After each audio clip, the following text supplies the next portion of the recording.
안녕하세요. 홍현정입니다. 오랜만에 인사드립니다. 설날이 얼마 남지 않았네요. 갑진년 새해 복 많이 받으세요. 새해로 들어서면서 뭔가 달라지려나 했지만 오히려 정신이 없고 살벌한 세상이 펼쳐졌어요. 야당 대표가 살인미수에 달하는 테러 피해를 입었음에도 경상이니 젓가락이니 가짜뉴스가 쏟아지던 참에 또 웬 돌멩이 피습인가요? 여야 할 것 없이 탈당에 창당에 정신이 없고 소위 명품이라는 디올 핸드백으로 노이즈 마켓이나 만들어내고 있고 참 그래서 세계적으로 망신스럽고 그나저나 참으로 걱정스러운 것이 내수는 물론 수출이 팍 줄어들어 폐업하는 업체가 날로 늘어나고 있다는 것이죠. 경제가 말이 아닙니다. 방법이 없을까요? 네, 우선 할 수 있는 것 4월 총선에서 잡아야겠죠? 네, 그렇습니다. 수원민주화운동 계승사업회 일정을 말씀드리겠습니다. 중요한 일정이니 꼭 기억해 두시기 바랍니다. 사단법인 수원민주화운동 계승사업회 제12차 정기총회가 2월 27일 화요일 오후 7시 계승사업회 사무실에서 개최됩니다. 2023년 사업을 평가하고 2024년 사업계획을 의결하는 중요한 자리이니 계승사업회 정회원 여러분들은 모두 참석하시기를 부탁드립니다. 네, 다음 시간인 민주사랑방에는 바로 얼마 전 우리 계승사업회 멤버가 되신 남기업 토지 더하기 자유연구소 소장님께서 우리나라 토지 소유의 심각한 불평등 문제와 관련하여 지난 연말에 출간한 땅에서 온 기본소득, 토지 배당에 대해서 말씀을 해주시겠습니다. 많은 시청 바랍니다. 감사합니다.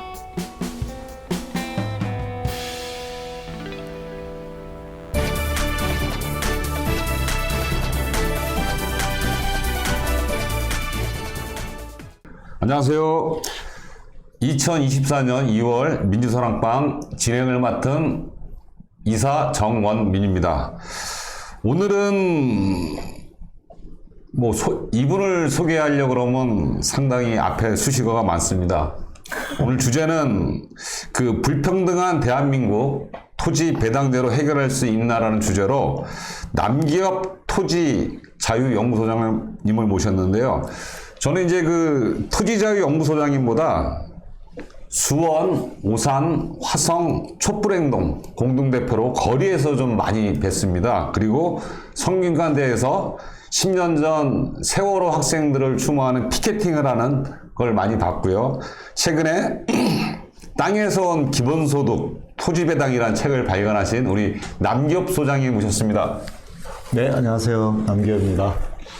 이번에 저희 단체 또 회원으로 들어오시고 그 아파트 민주주의도 그게 2020년도에 최근 그때 냈죠. 예. 전 되게 오래된 건 줄 알았어요. 그 아파트 회장은 2015년 10월부터 19년 10월까지 4년 했고 19년이요? 예. 그리고 이제 2020년에 그걸 모아가지고 이제 글을 모아가지고 아파트 민주주의 슬기로운 아파트 회장 분투기. 저도 여담이지만 2007년서부터 한 3년 정도 아파트 동대표를 해봤어요. 동대표. 근데 아무튼 간에 그 토착적인 그 회장을 동대표를 하면서 입주자 대표회장을 나갔어요. 근데 뭐 자기들끼리 이제 다 이렇게 만들어 놨더구만요. 그러니까 동대표가 되고 회장도 출마를 했는데 그 사람들끼리 뽑더라고요. 동대표끼리 한번 호선이었구나. 그렇게 직접 선거가 아니라. 그리고 뭐 명절 때 이렇게 사과 박스가 오더라고요. 와요. 그래서 그때 당시에는 제가 수원 KYC 대표를 하고 있어가지고 그 박스를 사실은 안 먹었습니다. 경비실 그대로 가서 아저씨들 나눠 드시라고 했던 기억이 납니다. 예. 오늘은 그 책에 대해서 얘기를 좀 하려고 합니다. 이게 이번에 따끈따끈한 책이죠. 땅에서 온 기본소득, 토지배당이라는 책을 가지고 좀 얘기를 할 건데요. 먼저 이제 그 책 소개에 앞서서 네네. 그 우리나라 대한민국의 불평등의 원인은 과연 무엇이 있고 그리고 그 문제를 해결하기 위해서 뭐 이 책을 쓰셨을 거 아닙니까? 네네. 그래서 어떤 문제점이 있는지 대강 뭐 이렇게 간략하게라도 이렇게 네네. 설명을 좀 해주시죠. 불평등의 원인이 여러 가지가 있는데 저는 불평등이 다 나쁘다고 보지는 않아요. 열심히 노력한 사람이 더 많은 소득을 얻는 거는 그건 어찌 보면 자연스럽고 또 다르게 보면 정의롭다고 얘기할 수도 있을 것 같아요. 저는. 뭐 최병천 교수의 좋은 불평등 책이라니까 그런 얘기도 나오더라고요. 근데 이제 제가 여기서 문제 삼으려고 하는 거는 부당한 원인. 부당한 예. 원인에 의한 불평등은 이거는 사회를 좀 먹고 그리고 많은 사람들을 한탄하게 만들고 사회 전체를 골병들게 만들고 우리 사회 지속 가능성을 이제 해치는 건데 불평등의 원인을 여러 가지로 볼 수 있는데 하나는 부동산으로 인한 불평등, 또 하나는 임금 불평등이 있잖아요. 예. 정규직과 비정규직의 임금 격차, 대기업 노동자와 중소기업 노동자들의 임금 격차, 이런 이제 임금 불평등이 있고 또 하나는 기업 불평등이라고 해서 대기업과 중소기업 간의 그런 불평등. 뭐 하청 하청관계. 구조, 뭐 기업 간 착취 관계. 또 이런 게 사실은 또 임금 불평등하고 연동해서 돌아가고 있는데, 근데 이제 제가 보기에는 가장 큰 원인이 여러 가지 불평등이 있지만 부동산으로 인한 불평등. 부동산은 사실 땅하고 건물인데, 더 문제는 건물이 깔고 있는 땅의 문제거든요. 땅이요? 예, 그러니까 토지로 인한 불평등이 가장 심각하다. 예. 그래서 근데 그거는 아까 말씀드린 것처럼 부당한 원인.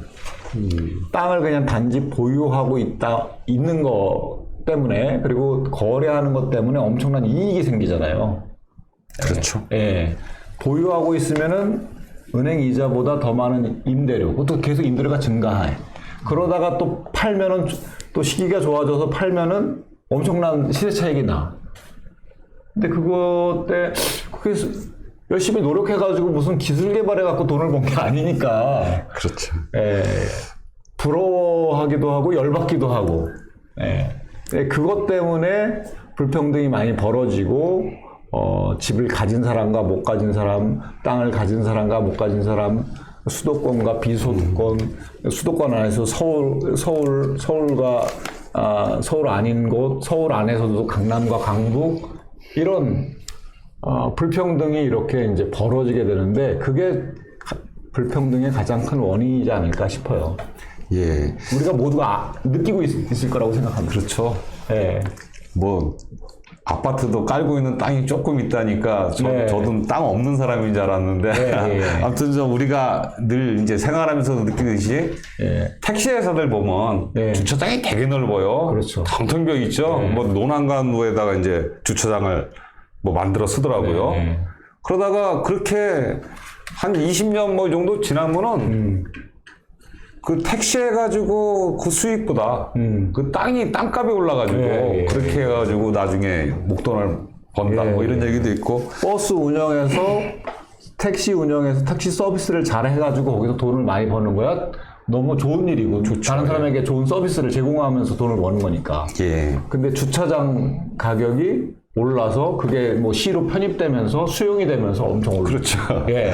아니 뭐 오직하면 뭐 우리나라 대통령 부인 처가 쪽 있는데 그 야산으로 고속도로 방향을 바꾸겠습니까? 종점을 바꿨는데 그게 이제 시세 차익이 작게는 500억, 많게는 1000억이. 그러니까요. 참 이게 뭐 누구나가 느끼듯이 그 임금에 대한 불평등, 대기업과 중소기업, 기업 간의 불평등도 있지만 뭐니 해도 그래도 부동산, 특히나 토지에 대한 불평등은 뭐 한국 사회에서 계속 있다고 보는데요. 그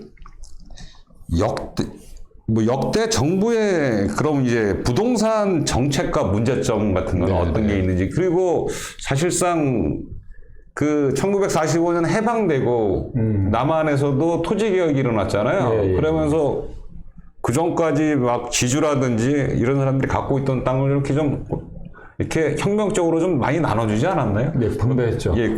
그래서 그거까지 해가지고 좀 한번 좀 그 역사서부터 해가지고 좀 설명 좀 부탁드립니다. 역사를 말씀드리면 1945년대 해방 직후에 우리나라에 그러니까 진위계수라고 불평등을 나타내는 어떤 계수가 있어요. 근데 이게 0에 가까우면 굉장히 평등한 거고 1에 가까우면 매우 불평등한 건데, 우리나라 당시에 그 진위계수가 0.73이었어요. 0.5가 넘으면 굉장히 불평등하다고 하는 거거든요. 근데 이제 대부분이 소작농이었고, 그 농업사회였고 소작농이었고, 그래서 당시에는 가장 큰 열망이 뭐였냐면, 내 땅에서 내가 누구 눈치 보지 않고 열심히 농사 지어갖고 먹고 살고 싶다라고 하는 게 평범한 사람들의, 모든 사람들의 소망이었는데, 이제 46년 3월에 북한에서 토지개혁을 단행해요. 그렇죠. 예, 농지를 다 무상으로 나눠줘. 무상으로 몰수해서 무상으로 나눠주는 거예요.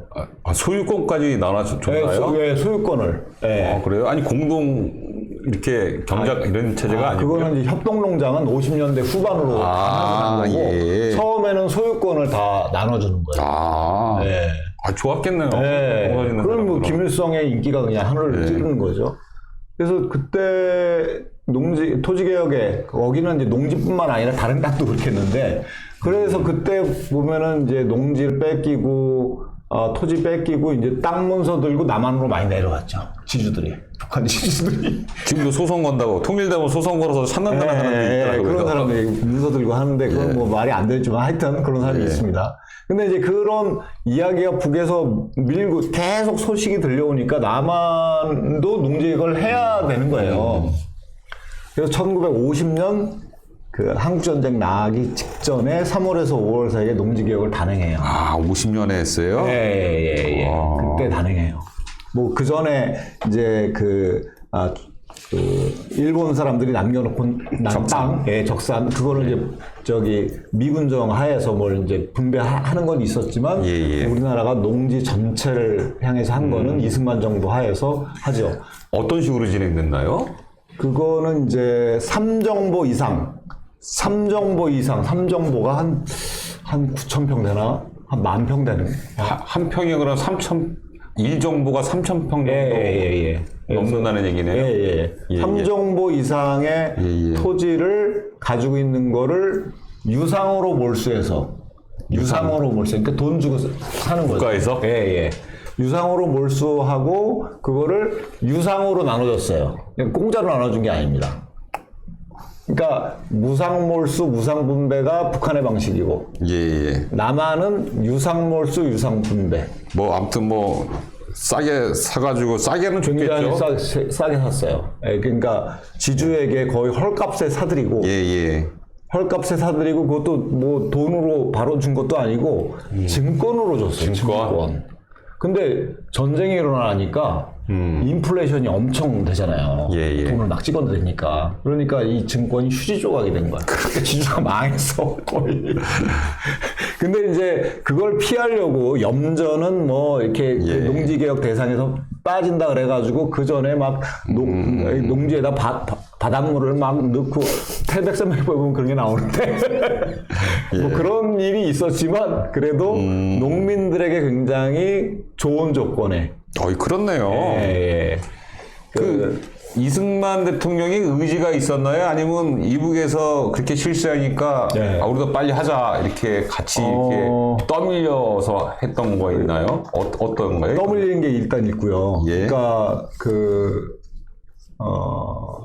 일반 시민들이, 국민들의 요구가 엄청났고, 일단 그 요구를 피하기가 어렵고, 그리고 그 당시에 보면은 한민당하고, 한민당이 이제 이승만은 한민당의 당원은 아니었어요. 당수는 아니었는데 한민당과 이승만이 사이가 별로 안 좋아요. 안 좋았어요. 그러니까 한민당은 지주의 정당이잖아요. 예. 친일 정당이기도 하고 지주의 정당인 한민당의 뿌리를 흔들고 싶어 했어.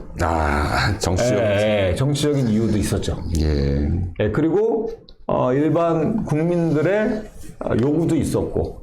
예. 그래서 이제 유상몰수, 유상분배 방식 했는데 그때 해서 토지 소유 진위 계수가 0.3에서 4로 떨어져요. 어휴. 엄청 떨어지죠. 0.73에서 0.3에서 4로 떨어져요. 그리고 96%가 자작농이 돼요. 어휴. 자영농. 그때 농업 인구도 많았을 텐데 16%면 뭐 거의 뭐 자영농이 된 거죠. 그러니까 위대한 자영농의 나라가 된 겁니다. 예. 그래서 사실은 뭐 아주 뭐 다 그냥 뭐 풍족하게 살고 그런 건 아니지만 그 땅이 있기 때문에 자녀들을 공부를 시킬 수 있었죠. 훌륭한 대통령이네요. 그러니까 이승만 대통령의 농지개혁을 본받아서 예. 제2의 토지개혁을 지금 해야 된다 이렇게 얘기할 수 있어야 되는데 우리 한국사회 우파가 그러진 않죠. 아니 뭐 이제 여기서 이제 한참 얘기하면 좀 깊어지겠는데 아니 그런 그 자영농 비중이 90%가 넘고 96%. 예. 그리고 진위계수 지수가 0.73에서 0.3에서 4, 그 사이. 반으로 엄청나게 떨어졌는데 아니 그 땅 가지고 이분들이 다 팔아먹었나? 왜 지금 그렇게 됐죠? 그러니까 이거는 굉장히 그 소유권을 그냥 아예 잘게 해서 나눠준 것은 한계가 있어요. 그 당시에는 굉장히 혁명적인 일이고 재산권을 건드려가지고 분배를 해줬기 때문에 그거를 통해서 뭐 자녀도 교육열에 불탄 이유가 사실은 그런 배경이 있는 거거든요. 그리고 이제 뭐 또 땅 팔아갖고 사업도 하고 여러 가지 자기가 뭐 할 수 있는 걸 할 수 있었는데 이제 도시화가 진행되면서 1960년대부터 이제 도시화 산업화가 되잖아요. 농지는 했지만 도시에 있는 토지는 안 했거든요. 그리고 도시가 확대되면서 수용을 하고 새로운 신흥지주들이 생기는 거예요. 신흥지주들이. 그때서부터 이제 슬슬 땅 투기꾼들이 이제 생기기 시작한 거네요. 60년대 말에 이제 경부고속도로 뚫리면서 전국이 이제 투기판으로 돼가지고. 그래서 지금은 진위계수가 얼마냐면 0.810입니다. 810. 세상이. 그리고 이거는 이제 가격으로 따졌을 때 0.810이고 면적으로 따졌을 때는 얼마냐면 0.916이에요. 0.916. 그럼 거의 다 가졌다는 얘기네요. 그러니까 매우 불평등하다. 토지와 관련해서는 불평등이 너무 심하다. 그러면 60년대서부터 이제 산업화가 되면서 뭐 신흥도시도 만들어지고 신흥지주가 생기는 거죠. 그다음에 뭐 도로망도 많이 뚫리면서 아무튼 뭐 주요 이제 뭐 서울이라든지 주요 거점들 지역으로 이제 이렇게 신흥지주들이 이제 많이 생겨났다고 하잖아요. 고속도로 어디로 나는지 어디에 개발되는지를 뭐 저 중요 그 국장들이 도시계획국장 이런 사람들 또 청와대에서 강남 개발 뭐 이런 것도 이제 다 옛날에 보면 이순자 이제 전두환 부인 이순자가 빨간 바지 입고 그냥 뭐 투기하러 다니고 그 유명하지 않습니까? 그 급이 저 김건희 씨한테는 안 되네. 고속도로 그냥 통째로 바꿔버리면 정부가 안다고 되는 게 그러니까 아니에요. 미리 정보를 입수한 게 아니고 여기는 그냥 이미 난 거를 바꿔버리니까. 그래서 이제 그 60년대서부터 이렇게 이제 알겠고요. 저는 이제 이 책을 보면서 그 종토세, 난 종부세 하나인 줄 알았어요. 종합토지세가 이제 80년대 말에 들어오죠. 그래서 종토세가 그 노태우 때 처음 그래서 깜짝 놀랐어요. 이 양반이 남북 기본합의서도 쓰고 아무튼 뭐 나름 업적이 좀 있는 사람인데 평가해줄 구석이 있습니다. 저는 뭐 통일운동도 14선언이나 뭐 여러 가지 선언들이 있는데 이것은 철저하게 91년도에 남북 기본합의서 합의서는 조약이잖아요. 이거에 근거해서 선언들이 나온 거죠. 그리고 노태우 대통령이 업적이에요, 사실은. 그리고 종토세가 나오고 종부세가 나오는데 이렇게 가는 과정들을 좀 한번 말씀해 주세요. 그러니까 10년 박정희 때는 전혀 규제가 없었나요? 토지에 대해서? 있었죠. 있었는데 어떤 식으로 됐죠? 이제 막 땅값이 상승하고 그리고 재벌들에게 굉장히 저리로 돈을 많이 빌려줬잖아요. 정책금융 해가지고 엄청 저리로 빌려줬거든요. 그 일반인들이 은행에서 돈 빌리는 건 너무 어려웠는데 저리로 엄청 빌려줬어요. 그 돈 가지고 이제 땅 투기를 엄청나게 했죠, 재벌들도. 근데 그러면서 막 투기가 막 기승을 부려가지고 전국이 투기의 광풍이 불면 거래를 굉장히 제한하는 거래 제한으로 이제 가는 거예요. 박정희 때는요? 네, 박정희 때는. 뭐 사실은 땅을 불필요함에도 불구하고 엄청나게 많이 소유하려고 하고 집을 많이 소유하려고 하는 이유는 이게 생기는 게 있어서 그런 거잖아요. 그렇죠. 예. 지금도 변함없는 진리죠. 예. 그러니까 더 많은 초과 이익이 내가 주식 하는 것보다 은행에 넣어놓는 것보다 채권 사는 것보다 이게 더 많은 이익이 생긴다. 근데 이제 그래서 초점을 보면은 뭐에다 초점을 둬야 되냐면 이게 이익이 잘 안 생기게 만드는 게 중요한 거거든요. 그렇죠. 근데 거래를 제한하고 이러는 것보다 아니 내가 땅을 많이 보유하고 있어도 누구한테 팔 때 별로 시세 차익도 안 나. 그리고 뭐 누구한테 빌려줘도 임대소득이라고 하는 것도 뭐 다른 활동, 경제 활동하는 거하고 뭐 큰 차이가 없어. 그렇죠. 그러면은 굳이 내가 땅을 뭐하러 그렇게 많이 갖고 있어. 부담스럽게. 또 뭐 세금도 많이 나오고 이러면 이제 부담스럽잖아요.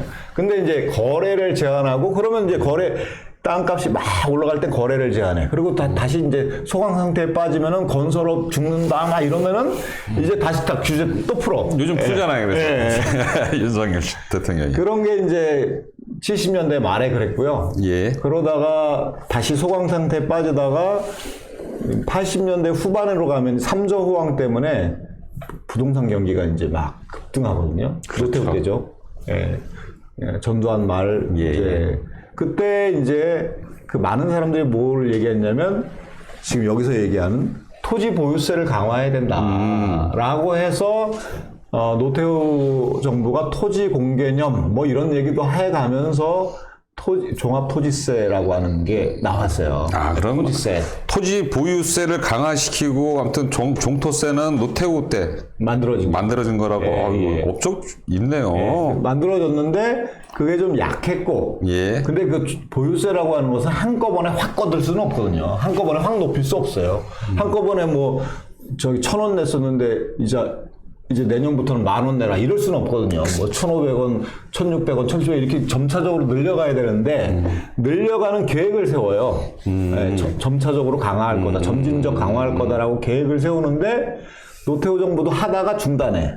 또 YS도 종합토지세 처음에 YS의 일성이 뭐였냐면 땅 가진 사람들을 고통스럽게 만들겠다 이런 말을 해요. YS가. 근데 그래서 이제 강화의 스케줄을, 계획을 세워서 강화한다고 해놓고 그걸 또 안 해. YS도 안 해. DJ도 잘 안 해. DJ 때는 또 외환위기, 그러니까. 그렇죠. 또 뭐 건설업을 살려야 된다 그래가지고 규제를 다 풀어. 그땐 그 IMF가 대응하기도 바빠가지고, 그렇죠. 그러다가 이제 노무현 정부, 참여정부에 들어와서 종합토지세가 가지고 있는 한계가 있어서 종합부동산세라고 하는 거를 정확하게 차이를 그럼 어떻게 봐야 되죠? 종합토지세랑 종합부동산세랑 그래서 그냥 그 단어로 보면은 종토세는 토지에만 집중한다. 뭐 책에서도 딱 토지만 잡았는데 종부세 같은 경우는 뭐 이렇게 부동산, 땅, 뭐 이거 다 합친다는 거 아닌가요? 그러니까 종합부동산세라고 하면 말만 들어보면 종합토지세도 그렇고 땅 어떤 사람이 한 사람이 우리 정 이사님이 가지고 있는 땅, 집이 깔고 있는 땅, 내가 빌딩 갖고 있어, 빌딩 밑에 땅, 농지도 갖고 있어, 다 합쳐갖고 거기다가 세율을 부과하려고 하나 보다라고 생각하잖아요. 그렇죠. 이름은 그렇게 딱 들리잖아요. 그렇죠. 그렇게 들려요. 뭐 누진제를 이제 적용할 수는 있겠죠. 그렇게 들려요. 누진제 적용하면 이제 굉장히 부담스러워지는 건데, 근데 그러지 않고 종합토지세도 주택이 깔고 있는 땅은 따로, 그것만 합치고 건물이 깔고 있는 땅은 그것만 합치고 농지는 아예 대상에 들지도 않고 뭐 이런 식으로 했어요. 합치되 어떤 영역을 나눠 갖고 그 안에서만 합치기로.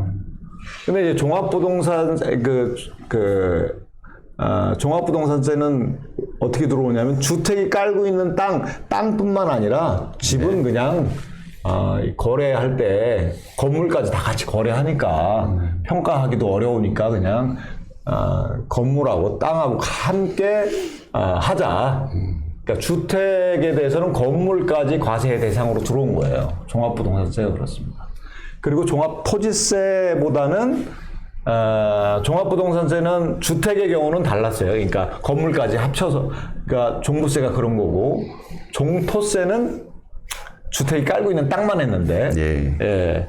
그래서 이제 그러고 종부세는 강화하는 2017년까지, 2005년에 그게 들어오는데 제도가 2017년까지 강화하는 그 로드맵을 입법에 성공을 해요. 2017년까지 계속 강화할 거다. 종합부동산세. 예. 그런데 그래서 노무현 정부가 굉장히 이제 아주 저는 그런 면에서는 굉장히 엄청난 평가를 해줄 정부다. 근데 이제 정부가 인기가 없었잖아요. 아니 종부세 안 내는 사람들이 세금 폭탄 맞았다고 그 난리치니 인기가 당연히 없죠. 아니, 종부세 안 내는 사람들이 어떻게 세금 폭탄 얘기하고 그러니까 참 뭐 웃겼어요 그때. 그래서 언론 개혁이 중요한데요. 그때는 노무현 정부가 인기가 없었고 분명히 이명박 정부로 넘어가면 이명박한테 넘어가면 종부세가 없어질 거다. 거의 사라질 거다. 그러니까 그 정책에 대한 신뢰가 계속 저 정책은 계속 가겠네라고 해야 시장에 부동산을 거래하는 사람들도 그거를 감안해서 시장에서 활동하는데 저거는 3년만 참으면 없어진다. 그러니까 이게 약발이 잘 안 먹히는 거야. 근데 실제로 이명박 정부가 종부세를 거의 없애버렸죠. 그러다가 이제 또 박근혜도 그 기조를 유지하다가 문재인 정부 때 조금 강화하다가 다시 또 이렇게. 그러니까 종부세의 운명은 참 슬퍼요. 참 이런 그 정책들은 정권이 바뀐다고 해서 뒤집어지는 게 아니라 계속 좀 지속적으로 좀 갔을 때 이 세상이 좀 불평등이 좀 사라질 텐데. 그렇죠. 자꾸 그러니까 이제 진보개혁 진영에서 올바른 불평등을 줄일 수 있는 올바른 정책들을 완성시키기 위해선 그래서 이제 민주정부 20년 집권해야 된다 이런 얘기들이 나오는 것 같습니다. 왜냐하면 그때 돌이켜서 DJ와 그다음에 노무현 그 다음에 또 다른 이제 보수 정권으로 안 가고 개혁 정부가 들어섰으면은 좀 이렇게 좀 훨씬 좀 제도가 완전히 안착되지 않았을까 이런 아쉬움이 있네요. 그렇죠. 자, 그러면 아무튼 종합토지세와 종부세 좀 알아봤고요. 이제 오늘의 이제 가장 이제 주제입니다. 토지 배당제. 토지 배당금입니까? 토지 배당제입니까? 정확하게 토지 배당제죠. 배당제. 제도로 얘기를 해야 되니까. 토지 배당제를 해서 토지 배당금을 받자. 이렇게. 토지 배당제도 안에는 배당금을 주는 게 들어있으니까. 토지 배당제가 제일 맞는 거네요. 그래서 토지 배당금인지 토지 배당제인지 그래서 제목 책에도 배당만 나왔어요. 제라고 써놓으면은 이게 책 판매에 좀 지장을 줍니다. 그래서 우리 남 소장님의 저서니까 토지 배당제는 어떤 것인지 한번 좀 설명을 한번 듣도록 하겠습니다. 그러니까 사실은 종토세나 종부세나 보유세가 인기가 있는 세금이 전혀 아니에요. 그렇죠. 과다 보유자들은 극렬하게 싫어하고 조금이라도 집을 갖고 있거나 부동산을 갖고 있는 사람들도 좋아하지 않아요. 그러니까 아주 예외적인 사람만 그렇게 가야지 이렇게 생각하지. 그러니까 인기가 없는 정책이고 민주정부가 들어와서도 굉장히 미적미적거리는 이유가 있어요. 물론 국회의원 본인이 과다 보유자들이 상당하기도 하고. 근데 이게 그 종부세나 이런 거를 징수해서 혜택을 보는 사람이 있거든요. 종부세를 걷어가지고 지방정부에 다 나눠줍니다. 예. 나눠주는데 혜택을 보는 사람이 있는데 그 혜택을 보는 사람이 이게 종부세에서 온 건지 아니면 다른 데서 온 건지 알 수가 없어요. 책 보고 알았어요. 네. 저도 사실 책 보고 알았어요. 이사님도 몰랐으니까. 아니, 뭐, 사실은 관심이 없었어요. 네. 그래서 책을 보다 보니까, 노무현 대통령 때 종부세 만들면서 지방재정으로 다 줬구나. 뭐, 그걸 책 보고 알았습니다. 이렇게 세상 사람들은 자기가 관심 있는 영역에는 관심을 갖는데, 종부세 안 내거든요. 그래 관심이 없어요, 사실은. 그렇죠. 대상자도 아니고, 예를 들어서 어디 뭐 농촌에 군 단위의 종부세를 교부세, 교부금이라 그래요. 교부를 해줬어요. 그럼 군에서 그걸 어디다 쓸까? 그럼 어느 동네에는 마을회관이 없는데, 그럼 마을회관 짓는데 그거를 종부세를 했어. 그럼 마을회관에서 이제 그러면 지금과 같은 겨울에는 마을회관에 어르신들이 모여가지고 이제 화투 치고 그러잖아요. 노를 위해서. 화투 치면서 종부세를 만든 노무현을 그냥 욕을 하는 거예요. 그렇죠. 그러니까 혜택을 보는 사람은 그 혜택이 어디서 왔는지 몰라. 내는 사람은 무지하게 싫어해. 그러니까 이게 제도가 유지되기가 너무 어렵다. 그래서 이거는 강력한 지지층이 필요한데, 자, 종토세는 왜 주택이 깔고 있는 땅은 그 안에서 합치고, 건물이 깔고 있는 땅은 그 안에서 합치고, 그러지 말고 이제 모든 땅을 우리 정 이사님이 가지고 있는 농지, 건물 밑에 땅, 집, 그 아파트 대지 집은 그런 거 없으니까 대상을 다른 사람으로 하세요. 대상을 다른 사람으로 하세요. 저 말고. 제 친구 중에 그런 친구가 있는데 그렇죠? 농지를 상속받기도 했고 집이 2채 있고 뭐 건물도 하나 있는 것 같기도 하고 하여튼 그런 친구가 이제 그 땅을 다 합쳐서 정말 제대로 명실상부한 이름과 실제가 동일한 종합을 해서 합쳐가지고 거기다가 부과해서 그 세액을 이제 지자체에게 줄 게 아니라 국민 모두에게 n분의 1로 나눠주자라고 하는 게 토지 배당제. 토지세와 기본소득의 결합인 거죠. 그러면서 이제 토지 배당제, 아무튼 토지의 보유세 부과하고 세수 전액을 국민들에게 나눠주자. 대신에 그 주택에 대한 부분은 지방재정으로 돌린다. 재산세는 그냥 건드리지 않아요. 재산세는 지금도 걷고 있잖아요.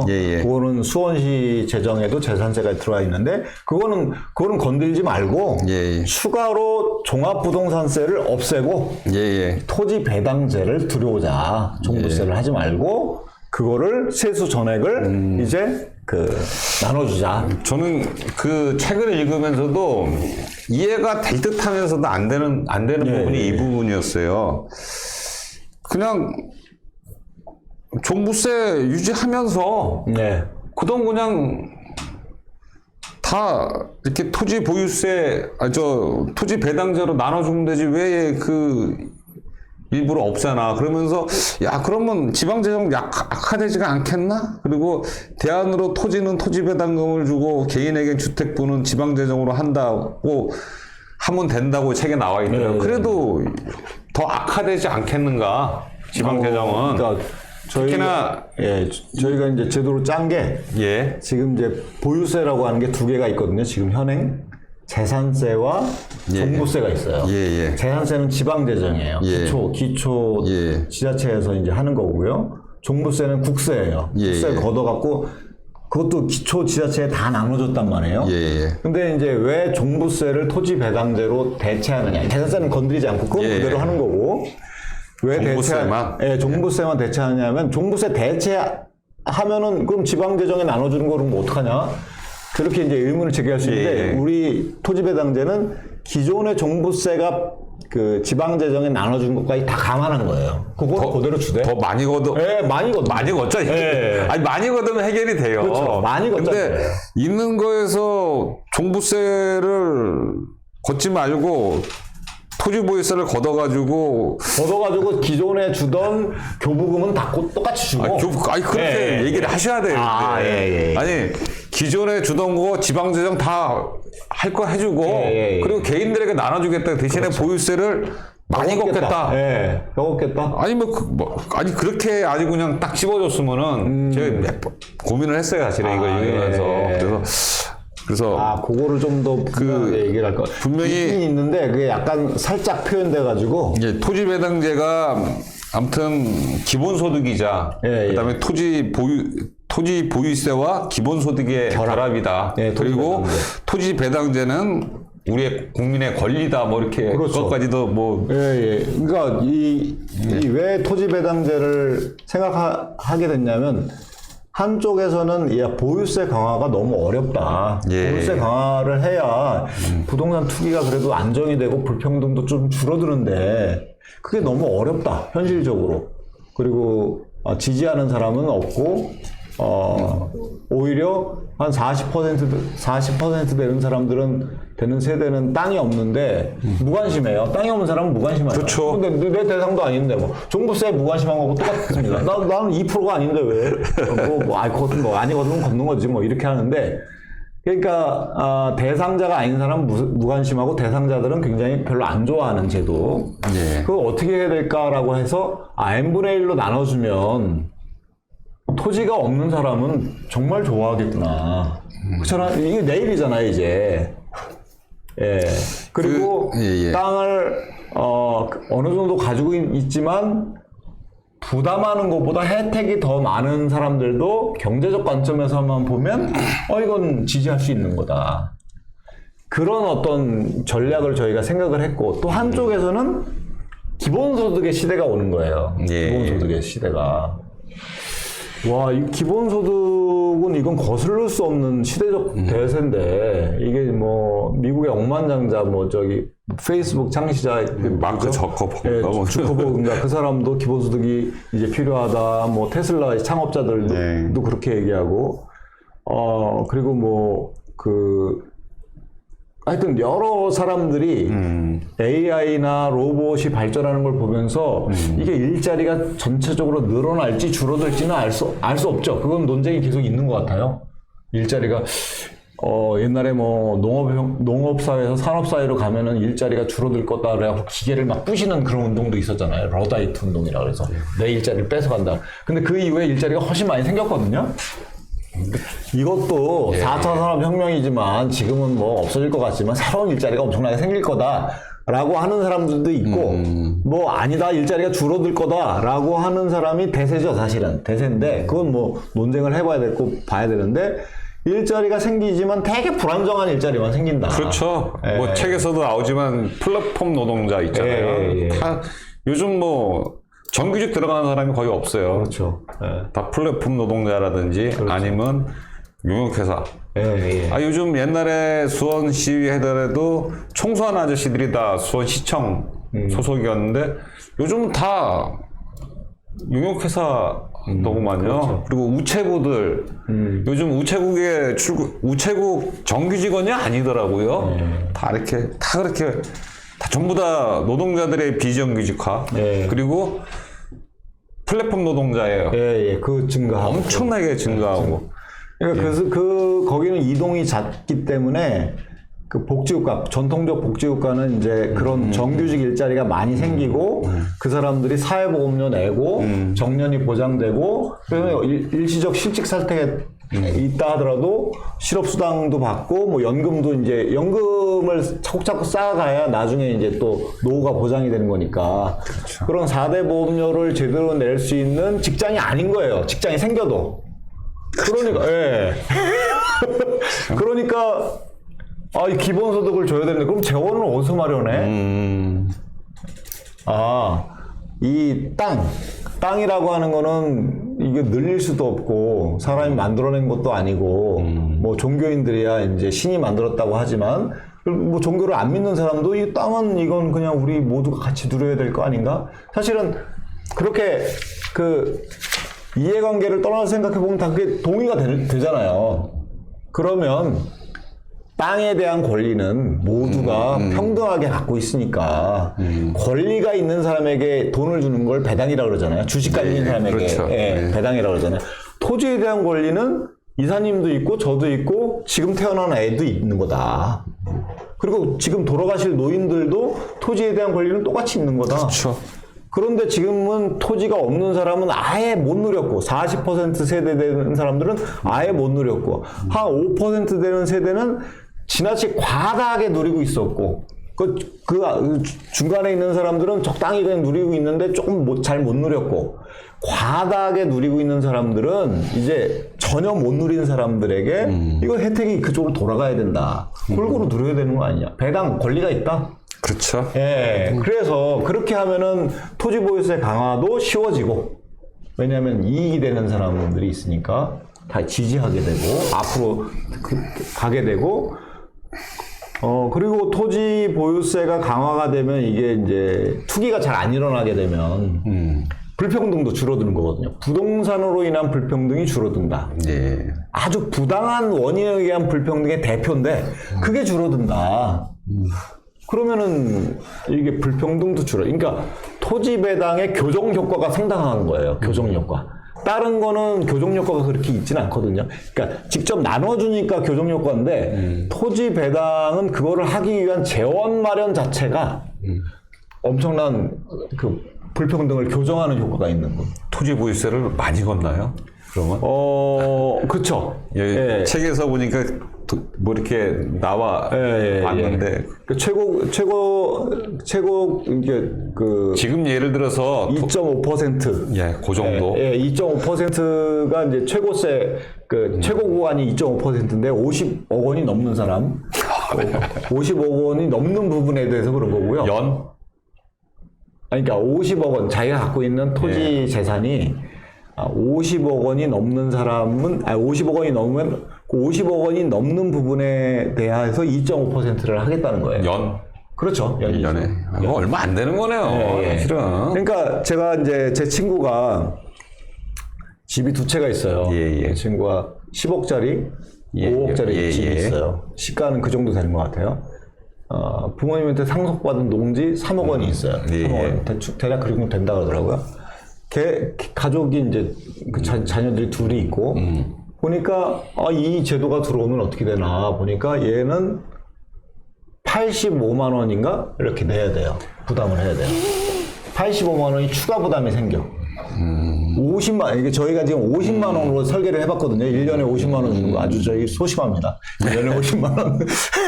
50만 원을 했는데 얘는, 원래는 130 몇만 원을 내야 되는데 50만 원을 받을 게 있으니까 예. 80만 원만 내면 되는 거예요. 근데 얘는 처도 있고 아이들 둘도 있단 말이에요. 예. 그러니까 처하고 아이들 둘은 200이네? 예, 총 받는 게 토지 배당 그렇죠. 금으로? 그 가족 전체가 받는 거는 줄어드나요? 이제 200인데 예. 80만 원을 내야 되니까 예. 내야 되니까 수에는 어떻게 되냐면 120만 원 120만 원 정도 되죠. 그러니까 4인 가족이니까. 집을 두 채 가지고 있고 땅도 있는 사람은 또 혜택이 된다는 거예요. 그러니까 이사님은 당연히 혜택. 아유, 우리야. 저도 혜택. 가족 구성원이 많을수록 더 많이 혜택. 아니, 여기서 이제 의문이 하나 있는데, 네네. 그, 강남의 아파트 값이요. 네. 궁금증이에요. 네. 진짜 땅값이 비싸가지고 이렇게 비싸냐? 아니면, 뭐 이렇게 주변에 이렇게 뭐 사회적 환경들 있잖아요. 예. 그래서 건물 자체에도 상당히 좀 이렇게 뭐 가치가 좀 있지 않나? 땅만 그래서 그런 거예요? 그러니까 주변의 사회적 환경이나 이런 거는 다 이렇게 땅값을 표현한 거거든요. 땅값이거든요. 그러니까 위치가 좋다, 접근성이 좋다, 소위. 거기 또 뭐 문화예술 시설도 많고, 거기 또 뭐 대법원도 있고, 검찰청도 있고, 이런 어떤 여러 시설들이 굉장히 많기 때문에 지금부터 뭐 GTX 그 노선도 글로 많이 들어가잖아요. 예. 교통이 편리하고 이런 게 다 땅값 상승의 원인이거든요. 근데 건물은 한번 생각해 보시면 강원도 고성에 건물을 지어놨다. 5층짜리 건물. 강남의 5층짜리 건물과 비교해보면 참. 고성에 지어놓은 5층짜리 건물은 그러니까 건축 자재와 기술이 똑같다고 하면 건물 가격은 똑같은 거거든요. 그렇죠. 예, 예. 근데 강남의 5층짜리 빌딩은 왜 이렇게 수백억 원이 하느냐, 저기는. 예, 뭔 얘기인지 이해가. 땅값이 차이. 예. 제가 충북 제천, 단양 이쪽에서 초등학교 다니고 중고등학교를 나왔어요. 네. 고모네 집이 거기 있었거든요. 네. 근데 촌에서 약방을 했어요. 장날 군에 딱 한 군데 있어. 저기 김장하 선생님처럼 약방하셨나 보다. 아, 이거 한약방이고 여기 양약. 아, 양약. 돈을 긁어 모았어요. 근데 이제 뭐 다들 돌아가셨지만 네. 이분들이 땅을 사놨겠네. 땅 사고 건물 사고 다 이렇게 부동산에 투자했어요. 그리고 뭐 저도 이제 뭐 조카지만 거기서 학교를 다니는데 단양에서 제천으로 유학을 갔는데 건물 3층짜리를 통째로 사가지고 거기서 살았어요. 저랑 제 사촌 동생이랑. 아니 근데 제가 이제 드리고 싶은 말씀은 그 아들이 하나 있는데 얘가 술도 안 먹고 담배도 안 피고 다른 생활을 해. 근데 서울 살거든요. 지금 이제 아파트 20몇 평짜리 전세 살아요. 야, 너 부모님 있는 데 산다 어딨냐 그러니까 형, 거기 소백산 밑자락에 있는 과수 그거 팔아야 돈 좀 받는다. 예를 들어서. 그리고 옛날 집은 어디냐? 아, 그건 안 팔았대. 그리고 어디 논이랑 밭, 형 그거 우리 어릴 때는 누구 빌려주면 거기서 세를 받았나 봐요. 지금은 그냥 농사 안 지면 걸리나 봐. 그래서 억지로 져달라고 사장와가지고 다 놀린다는 거야. 아니, 지금 말씀 들으니까. 아무튼 시골에서 땅이 그렇게 많았는데 지금도 똑같아요. 거기는 이제 정부 정책이 개발을 안 했으니까. 그러니까 예를 들어서 정부가 수십 년 동안 강남 중심 정책을 취했잖아요. 그게 강남이 땅값이 비싼 거의 원인이잖아요. 수십 년 동안 제천 중심 정책을 계속 취했다. 그럼 제천에 맞아요. 그냥 논한 거죠. 그러니까 아무튼 제가 중고등학교 다닐 때보다 인구가 줄었어요. 아, 제천. 제천이 그것도 더 줄은 게 96년인가 93년대인가 시군 통합이 있었어요. 옆에 있는 군을 다 흡수를 했는데도 인구가 지금 줄어 있어요. 몇만 명이. 지방도시 계속 소멸해 가요, 사실은. 뭐 땅값 말씀드렸지만 지금 강남 아파트 얘기하다가 보니까 아무튼 땅이 아무튼 그렇죠. 그래서 사실은 이거를 토지 배당금을 나눠줄 때 지역화폐로 줘야 되거든요. 지역화폐로요? 지역화폐로. 그래야지 지역 경제가 활성화되죠. 예. 그러면은 이제 뭐 제천이나 이런 데서도 좀 더 나아지죠. 아무튼 그 많은 땅 지금도 좀 갖고 있는 것 같은데 거기서 뭐 시멘트가 왕창 나오지 않느나 뭐 그냥 아직도 몇백 원, 몇천 원 하는 것 같더라고요. 예. 우리 사회에서 그럼 이제 뭐 얘기가 많이 됐는데 토지 배당제가 정착하고 정착하기 위해서는 어떤 뭐 이렇게 영어로 쓰긴 뭐하지만 로드맵이 있어야 되지 않는가? 요거에 대해서 한번 좀 설명을 좀 해주시죠. 사실 제도화 첫 번째 이제 단추를 어디서부터 끼고 나가야 되는지. 첫 번째 단추는 일단 국민들이 이런 대안이 있다는 걸 아는 게 중요한 것 같아요. 제가 이제 이게 제도 개혁이나 입법 이런 거를 관심을 갖고 늘 연구도 하고 활동하면서 보면 국회라고 하는 곳은 물론 그런 의원이 간혹 있죠. 개혁 입법을 하기 위해서 분투하는 입법이 있는데 그런 의원이 있는데 시민적 요구가 엄청나야 그때 움직이더라고요. 그러니까 여의도라고 하는 곳은 굉장히 바람의 방향에 엄청 민감한 동네고 바람의 방향을 이런 대안이 있다라고 하는 거는 물론 이제 우리 그 이재명 대표도 대선 국면에서 이 제도를 주장을 했고 지금 용해인 의원도 이 제도를 주장을 하고 있지만 더 많은 시민들이 이 책을 읽고 이런 대안이 있구나. 이러면은 참. 그러니까 저는 이 책의 판매 부수와 실현 가능성이 정비례한다고 생각해요. 예, 정말로. 그래서 많은 사람들이 알게 하는 것이 중요하다. 이런 대안이 있다. 그런 어떤 분위기 속에서 유력한 어떤 정치인이 내 이것을 실현하겠다라고 했을 때 이제 확 분위기가 오르는 거죠. 그리고 또 하나는 뭐 로드맵보다는 일단 제도로 들어오는 게 중요한데 언론 개혁이 정말 중요합니다.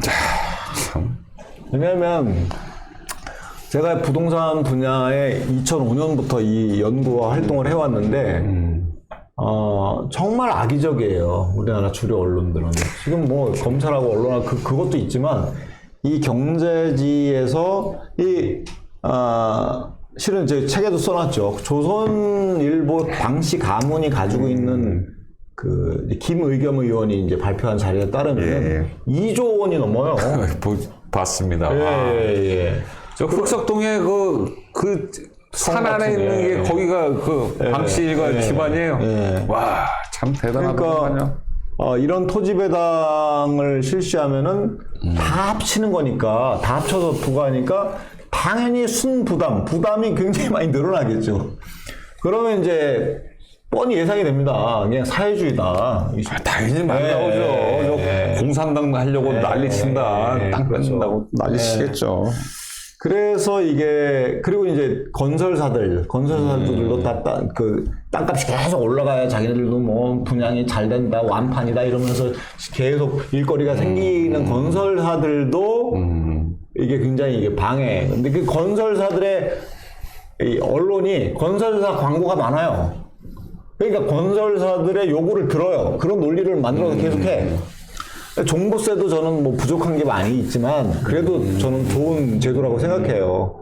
근데 하다 보면은 그 희한한 사례들이 있잖아요. 난 강남에 수십 년 살았는데 난 노인인데 소득도 없는데 나는 어떡하라고. 이런 거를 마치 그런 게 엄청 많은 양 그런 사례를 뽑아가지고 그냥 막 대서특필을 해. 그렇죠. 그러니까 그래서 언론 개혁은 모든 개혁의 출발인데요. 언론 개혁. 부동산도 마찬가지고 거기가 출발이다. 그리고 이 책이 널리 알려지고 그래서 많이 좀 그러기 위해서 이 책을 이제 연구해 달라고 한 그 손도희님도 지금 암으로 투병 중이신데 그분도 하여튼 쉽게 써달라. 그게. 다시 한번 책 광고 한번 하겠습니다. 이 남기업 소장님이 쓴 땅에서 온 기본소득 토지배당인데요. 제가 건설 현장에서 지게차 일을 하는데 지게차 위에 앉아가지고 짬나는 대로 읽었는데 딱 이틀 걸리더라고요. 너무 재밌습니다. 특히나 원래 이런 저는 종토세나 종부세 이런 거 자체를 잘 몰랐던 사람인데 다소 어려울 수 있는 얘기를 참 쉽게 써놨더라고요. 그리고 예를 들어서 하는 도표 같은 것도 상당히 좋았고요. 아무튼 이 책을 많이 보는 게 토지배당제를 실현할 수 있는 거고, 그리고 언론개혁 이제 모든 토지배당제의 출발점이라고 이제 말씀하셨습니다. 자, 이제 마무리를 좀 이제 져야 되는데, 저는 그래도 이제 의구심이 되는 게 있어요. 우리가 과거에 토지 개혁이라든지 이런 부분들, 이게 사실은 자연적으로 되는 경우가 되게 없거든요. 그렇죠. 거의 국가 정책으로 했을 때도, 노무현 대통령 그랬을 때도 거센 저항이 있었거든요. 아니, 종부세 안 내는 사람들이 세금 폭탄이라고 전부 다 그렇게 얘기했어요.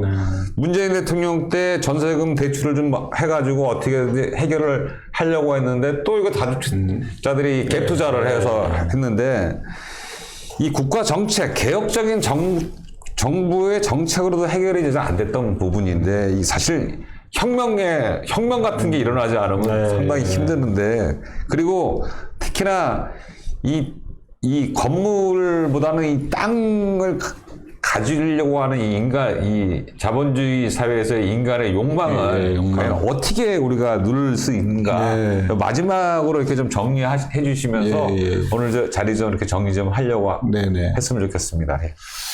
그 욕망이라고 하는 거는 사실 그냥 생긴 게 아니라 부동산이나 땅을 가지고 있으면 엄청난 돈이 된다 라고 하는 경험 때문에 생긴 거거든요. 학습 예, 효과가 학습, 있기 때문에 언젠간 돈이 된다. 예, 땅은 거짓말하지 않는다. 없어지지 않으니까. 예, 없어지지 않고 우리가 또 인구가 계속 증가해 왔으니까 땅값이 투기적으로 상승한 거를 경험했고, 집값은 지금은 침체지만 좀만 기다리면 돼라고 하는 이게 경험에서, 그러니까 돈이 되는 경험에서 나온 거거든요. 근데 이제 이것도 이 욕망이라고 하는 것도, 근데 그러니까 이 제도가 사실은 들어오기가 쉬운 건 아니죠. 그렇죠. 예. 근데 일단 제도화가 성공을 했어요. 그러면은 그래도 욕망 때문에 그게 불가능한 거 아니냐라고 할 때, 이 제도화가 되면은 투기가 잘 안 일어나고 매매 차익도 잘 안 생긴다라고 하는 제도하에서 우리가 몇 년을 지내게 되면 그 욕망의 근거가 사라지는 거잖아요. 예. 다른 거를 갈망하게 되겠죠. 보다 고상한 가치를. 그거는 이제 갈망이라고 표현하고 싶네. 욕망 대신에. 예. 그래서 욕망이라고 하는 것도 사실은 제도에 의해서 만들어진, 우리가 학습되고 경험돼서 계속 욕망을 하는 거지. 일단 이 제도가 처음에 들어오기는 되게 쉽지 않다고 생각해요. 이건 정말 혁명과 같은 일이고, 인류사에서 보면 불평등이 줄어든 거는 거의 전쟁 같은 일이 일어났을 때 불평등이 확 줄어들어요. 피케트 책에도 그런 얘기를 많이 했는데, 우리가 이제 우리는 이게 촛불 혁명도 했잖아요. 우리가 촛불 들어서 했잖아요. 그러니까 진짜 혁명은 어떤 불평등이 줄어드는 게 진짜 혁명인데, 아직 우리가 진짜 사회개혁을, 제대로 된 사회개혁을 하지 못했다라는 생각이 들거든요. 그게 거기까지 가야 이게 혁명인데, 네, 그런 명예혁명을 우리 사회가 이뤘으면 좋겠다라고 하는 게 제 바람이고, 민주주의 사회에서 얼마든지 가능하다. 그리고 더 나아가서 저는 사실 불평등은 한국 사회 문제뿐만 아니라 전 세계가 지금 난리거든요. 그렇죠. 가장 불평등한 나라 중에 하나가 미국입니다. 네, 그리고 북유럽에 있는 나라들도 불평등이 좀 더 심해졌어요. 심해졌어요. 네, 더 심해졌어요. 그게 거기서도 부동산 버블이 막 일어나면서 부동산 소유자와 비소유자의 격차가 벌어지고 이러면서 거기도 많이 심해졌고, 하여튼 그러면서 또 극우 정치 집단들이 막 등장하고 이런 게 이제 불평등 심화하고 다 엮여 있는 건데, 불평등이 심해지지 지금 생태 환경의 위기가 뭐 지구가 지금 인류가 멸종 단계에 이르렀다는 얘기를 이제 우리가 너무 많이 듣고 있는데요. 근데 이게 토지 기본소득, 토지를 기반으로 한 이 토지 배당 기본소득, 인간이 만들지 않은 것에 대해서는 우리가 평등한 권리를 갖고 있으니 땅부터 시작해서, 그리고 자연자원, 천연물, 천연물 기본소득이라고 맞습니다. 공유제죠. 모든 인간이 같이 공유해야 되죠. 미래 세대도 같이 누려야 될 건데, 자연자원, 생태환경, 여기서 나오는 이익도 우리가 기본소득으로 하자. 그걸 이제 천연물 기본소득이라고 저는 불렀는데, 그렇게 되면은 사실은 자연자원도 절약하면서 사용하고, 생태환경도 오염을 덜하게 되고, 또 토지 투기가 안 일어나게 되면 산을 깎아갖고 막 집을 지으려고 하는 그런 욕망도 굉장히 줄어들어요. 돈이 안 되는데 그걸 왜 하겠어요? 산 깎으면 돈이 엄청 되니까 산을 깎는 거잖아요. 저는 지금 용인 씨. 예. 제가 책에도 썼지만, 제 고향 화성도 그렇습니다. 가보면 그냥 막 곳곳에 공장 짓고 그런데, 그래서 우리 사회가 토지 기본소득부터 시작해서 천연물까지 나가면 정말 뭐라 그럴까요? 이 토지 때문에 가장 그 고통을 겪었던 나라가 대한민국이거든요. 땅값이 가장 높습니다. 우리나라 땅을 팔면 캐나다 2배를 살 수 있어요. 땅값이 너무 비싸서 가장 고통을 겪었었던 나라가 토지 배당을 제대로 실시하면서 땅 문제도 많이 해결하고 나아가서 자연자원과 생태 환경까지 공유의 가치의 정신을 실현하면서 이 환경의 문제도 많이 극복한다고 한다면 전 대한민국이 정말 그 인류의 진리의 빛을 비추는 나라 같은 거라고 생각합니다. 예. 제가 만들고 싶은 나라입니다. 예. 예. 오늘은 뭐 남기업 소장님 말씀 잘 들었는데요. 불평등을 개선하는 출발점은 결국 우리 같은 시민들이 나서야 되고요. 나아가 나라의 법과 제도를 만드는 올바른 정치가 선행될 때 사회는 바뀌고 불평등은 줄어든다고 생각합니다. 오늘 2월 민주사랑밤 남기업 토지자유연구소장님과 함께 했습니다. 다음 달에 또 뵙겠습니다. 네, 수고하셨습니다.